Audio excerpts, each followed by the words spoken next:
안녕하세요. 복음 우선적인 메시지의 백선의 목사입니다. 네, 복음 우선적인 메시지는 총 6편으로 구성이 되어 있는데요. 이 시간에는 첫 번째 A편의 모세오경과 예수 그리스도, 그 중에서도 첫 번째가 성경, 약속과 증거의 책을 다뤄보도록 하겠습니다. 어떻게 성경이 약속의 책인지 증거의 책인지 확인해보는 시간입니다.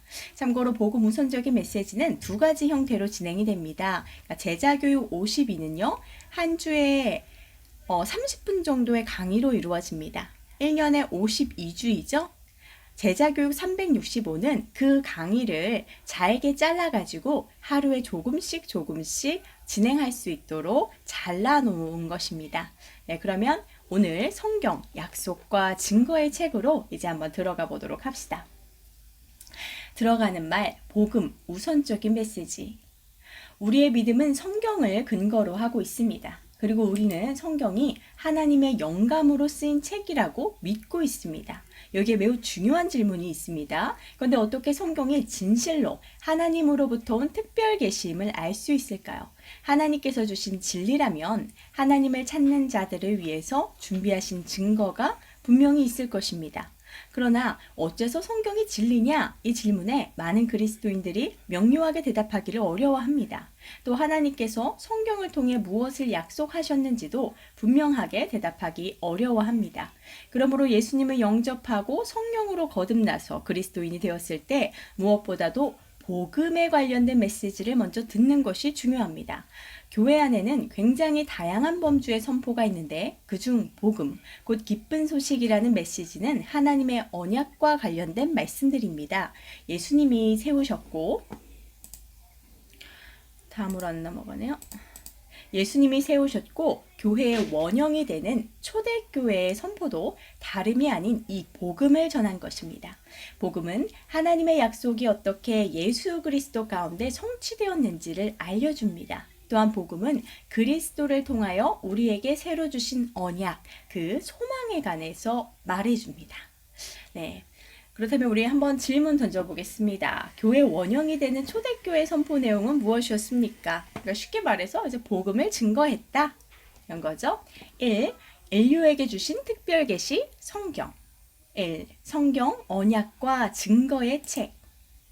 성경이 진리를 말하고 있는지 어떻게 아는가? 이 질문에 대한 답을 하기 위해서 먼저 우리는 성경과 역사와 그리고 그리스도의 관계를 잘 이해해야 합니다. 다음에 표를 한번 이해해 보겠습니다.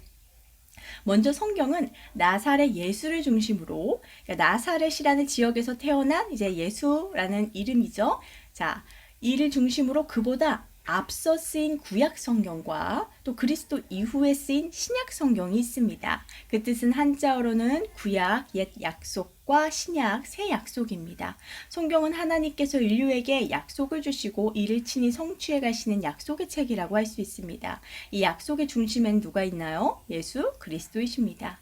또 구약과 신약은 영어로는 Old Testament, 그리고 뉴 테스터먼트, 그 오래된 증거, 새 증거라고 불리면서 좀 더 정확히는 약속이 적힌 증명서입니다. 성경은 또한 증거의 책인 것입니다. 누구를 증거하고 있을까요? 예수 그리스도이십니다. 이제 표 두 번째 걸 볼까요? 다음으로 역사와 그리스도의 관계를 이해해 봅시다. 우리가 크리스마스로 지키고 있는 날은 예수 그리스도의 탄생을 기념하는 날이죠. 또 우리는 그분의 탄생을 중심으로 역사를 바라보고 그리스도께서 태어나기 이전과 before Christ고요. 그 이후 아노 도미니 그리스도의 해로 구분해서 연도를 셉니다. 이쯤이면 꼭 주의 이름을 부르는 그리스도인뿐만이 아니라 그리스도인이란 주의 이름을 부르는 사람들인데 우리뿐만이 아니라 모든 사람들도 그분이 무슨 일을 하신 것인지 알아야 할 것 같습니다. 이제 그리스도에 대해서 살펴봅시다. 네, 표 3을 보면요. 성경과 역사의 중심에 구세주로 오신 예수님의 초림이 있었습니다. 그리고 성경에 따라 역사의 끝에는 심판주로 오시는 그리스도의 재림이 있을 것입니다. 그리고 역사가 시작하기 전에 모든 만물을 창조하신 창조주 그리스도의 사역이 있었습니다. 하나님의 아들이 무슨 일을 하시는 것인지 정리한다면 가장 큰 구분으로는 창조주, 그리고 구세주, 심판주의 역할이 있는 것입니다. 마지막 표는요, 이제 언약과 성취를 보겠습니다. 주님의 초림과 재림은 성경에 기록된 말씀을 성취하심으로 이루어집니다. 하나님의 아들이 대체 누가 하나님의 아들인지 압니까? 성경의 기록을 통해서 이 기록을 성취한 분이 되는 거죠. 이 언약들을 간단히 요약해 보자면, 먼저 하나님께서는 그 아들을 주실 것과 그분의 희생을 통해서 우리를 구원하실 것을 약속하셨습니다. 구세주로 오실 그리스도에 관한 언약이요, 나사렛 예수를 통해 모두 성취되었습니다. 이제 교회는 남은 언약들을 기다리고 있습니다. 이를 간단히 요약해 보자면, 심판주로 다시 오실 그리스도로서 부활과 의의 심판과 하나님 나라에 관한 약속들입니다. 네, 그러므로 성경이 진리인지 어떻게 알 수 있는가? 하나님께서 주신 특별 계심을 어떻게 알 수 있는가? 이러한 질문들은 하나님께서 이미 약속하시고 성취하신 언약들을 알면서 해답을 얻게 됩니다.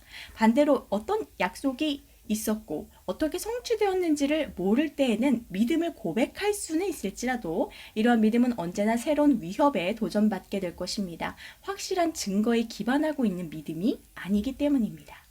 한편 성경의 약속과 그 성취를 아는 일은 예수님께서 주신 약속들을 믿고 살아가기 위해서도 필요합니다.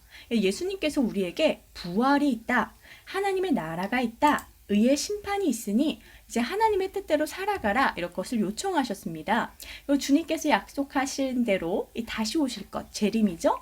이것을 믿는 믿음은요, 주님께서 성경에 약속된 대로 오신 것, 그 초림을 아는 것에서 시작합니다. 그리스도께서 성경에 자신에 관하여 기록된 글들을 모두 성취하셨다는 것을 알 때에 남겨진 그분의 약속들이 진실하고 반드시 이루어지리라는 고백 위에 설 수 있는 것입니다. 우리 한번 질문을 던져볼까요? 그러면 성경은 무엇에 관한 언약과 증거의 책입니까? 네, 예수 그리스도에 관한 책입니다.